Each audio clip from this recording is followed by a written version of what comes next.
प्रत्येक बातमीतील घटनेच्या वास्तविकतेची तुलना थेट पाहत रहा सांगली अपडेट। कोंगनोळीत बेंदूर सण उत्साहात साजरा। कोंगनोळी तालुका कवठे महाकाळ येथे महाराष्ट्रीयन बेंदूर बैलपोळा सण उत्साहात साजरा करण्यात आला।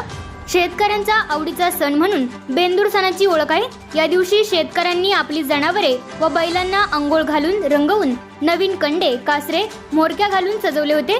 परंपरेप्रमाणे माजी राज्यमंत्री अजितराव घोरपडे सरकार यांच्या बैलांची व त्यानंतर बाळासाहेब महादेव पाटील यांच्या बैलजोडीची रखवालदार व सर्व पदाधिकारी यांच्या उपस्थितीत पारंपरिक वाद्यांच्या गजरात मिरवणूक काढण्यात आली।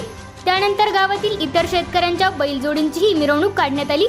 गावातील शेतकरी गणपती रुपनूर यांच्या मालकीच्या बैलजोडींची कर तोडण्यासाठी निवडली होती। या बैलांच्या शिंगाला चवऱ्या घातल्या होत्या। एका बैलाला हिरमुज लावून तांबडे केले होते तर एक बैल पांढराच ठेवला होता। दोन्ही बैलांना सोसायटी पासून सावकारवाड्यापर्यंत करीसाठीचा मार्ग होता। लिंबाचे डहाळे व खोबऱ्याची वाटी बांधलेली कर मारुतीच्या मंदिरापासून जीप शाळेपर्यंत धरली होती। एकदम अटीतटीच्या झालेल्या करीच्या सोहळ्यात तांबड्या बैलाने कर तोडली। तांबड्या बैलाने कर तोडली तर बाजरी पिकते व पांढऱ्या बैलाने कर तोडली तर शाळू मोठ्या प्रमाणात पिकते, अशी पारंपरिक आख्यायिका आहे।